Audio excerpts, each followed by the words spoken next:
I just want to say this one thing. My oldest friend in the entire world is here in the audience. Grace, raise your hand.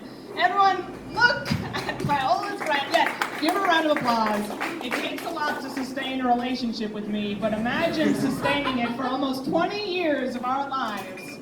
Here we are. Woo. I think friendship's very interesting because I think your friends can see past the facade of who you are and what you want to present to the world, and they can see actually you. The other day, I was having this conversation with a friend, and she was like, I have a secret that I want to tell you, but I don't want to tell you because I'm afraid you're going to tell other people. And I was like, that's so upsetting, like you don't think I can keep your secret? And she's like, that's because you talk to a lot of people. And I was like, I like that dose of realism that was coming from the friend, and I was like, I don't talk to that many people. And then she responded, yes you do, because you have a lot of friends. And that was the only time in my life anyone has ever said the phrase to me, you have a lot of friends. And I was like, yeah, I've made it. Anyway, but I still don't know the secret, so have I really made it? I'm going to do some crowd work throughout this stand-up. You might be like, oh no, people in the front row, we're about to become real close. Like, in terms of your friendship, like, what is your oldest friend? Like, how many years have you known your oldest friend? Anyone in the vicinity? You can answer. 30 years. 30 years? Oh my gosh, that makes me want to cry a little bit. I think that's so great. And what is your favorite thing about your friend that you've known for 30 years? It's all hair. It just, kindergarten to now, it just hasn't changed. Okay, so consistency. That's important from a friend. Anyone else? The longest duration of your friendship? I know, people are thinking, I like this.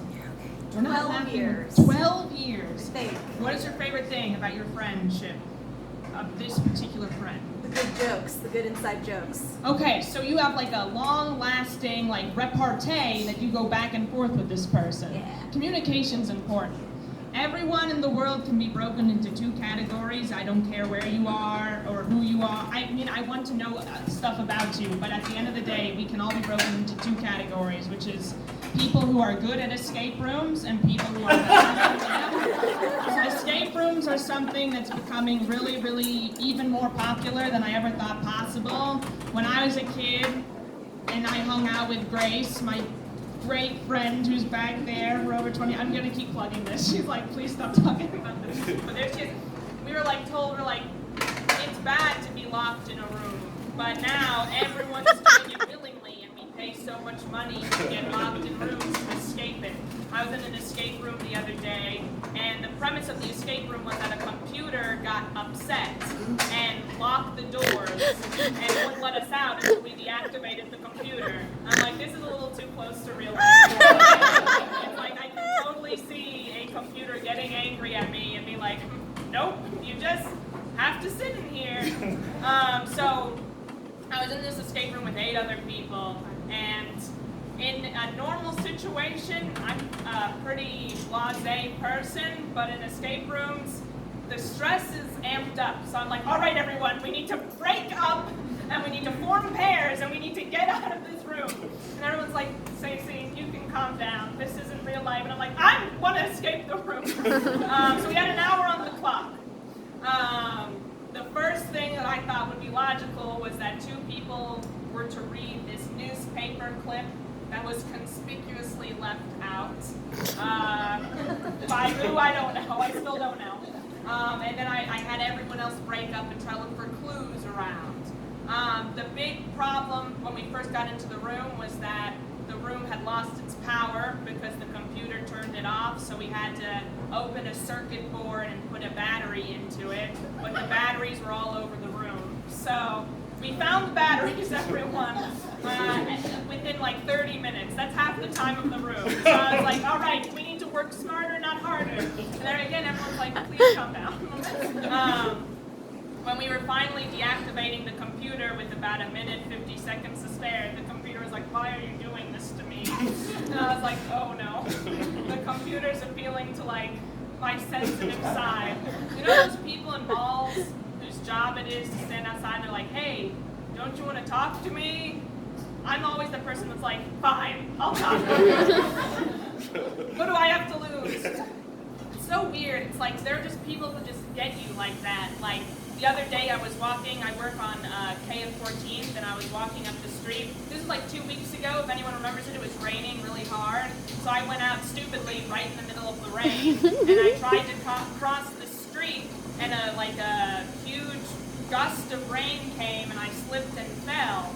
And I was like, oh no, my only hope is that no one helps me, because this is embarrassing enough. Well, wouldn't you know it, 5 people came out to help me. And they were like, ma'am, are you okay? And I was like, no, I'm not, and I don't want to talk about it. They're like, well, do you want to take a moment to talk about the World Wildlife Foundation? They're like people that try to get you to talk to them. And I was like, oh no, like, you really are getting me when I'm down. And I was like, but fine, I might as well talk to you about whatever.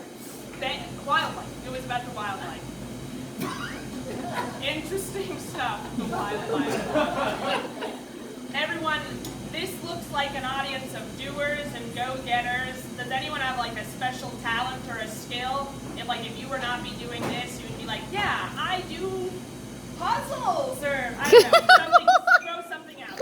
People do puzzles. Maybe someone right in this crowd. Oh, come on, I know at least someone in this crowd is very passionate about something. Needlepoint. Needlepoint. What's that?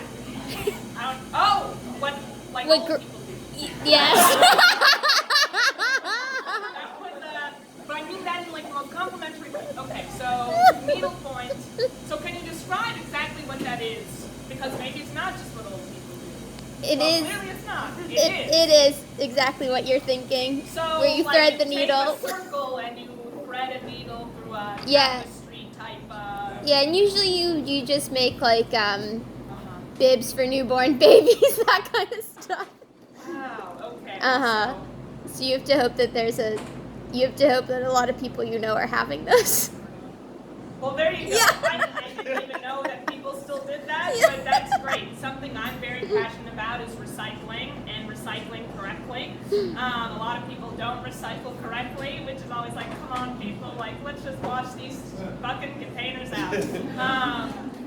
But it's so, it's just a very interesting conundrum, because it seems like you would be able to recycle correctly, only if recycling wasn't one of the most confusing things that we do as a society. So right now in DC, I live in Silver Spring, so the way you all recycle here in DC is different than how we recycle in Montgomery County, which is different than anywhere in Virginia, and we're all within like 30 minutes of one another, and that's all throughout this country. So it's like, why have we made this so complicated for ourselves?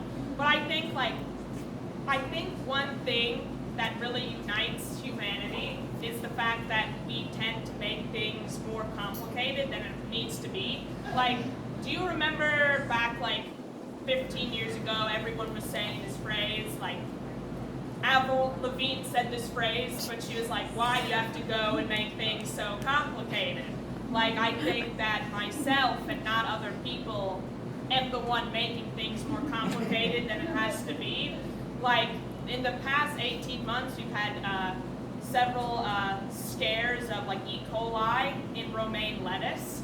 And everyone's like, don't eat romaine lettuce, but then you go into a Chipotle and they'd be like, it's fine, just eat the lettuce. So you really didn't know what to do. So a person who might be concerned about germs, like myself, might not want to eat any romaine lettuce. But for lunch one day, I decided to go out and get a sandwich, and it had a conspicuous lettuce leaf on it. So I was like, just take the lettuce off and eat your sandwich. But I ate the full sandwich because I was like, this will be fine. But then after I ate it, I really began to think I probably was poisoned by some E. coli.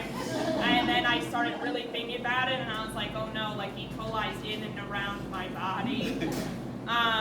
So then I was like, well, I'll just do research. So I went to the library, I looked online, I printed paperwork out, I checked books out, I did all this research about E. coli and how to know if you have it. And that was months ago, and I've done a lot of research. And at the end of the day, I can tell you that I still don't know. So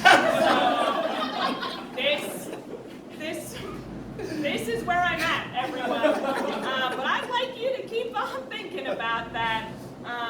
But yeah, life, complicated, something we all have in common. But anyway, you've been a very nice crowd, and I am Stacey Axler, so thank you so much, everyone.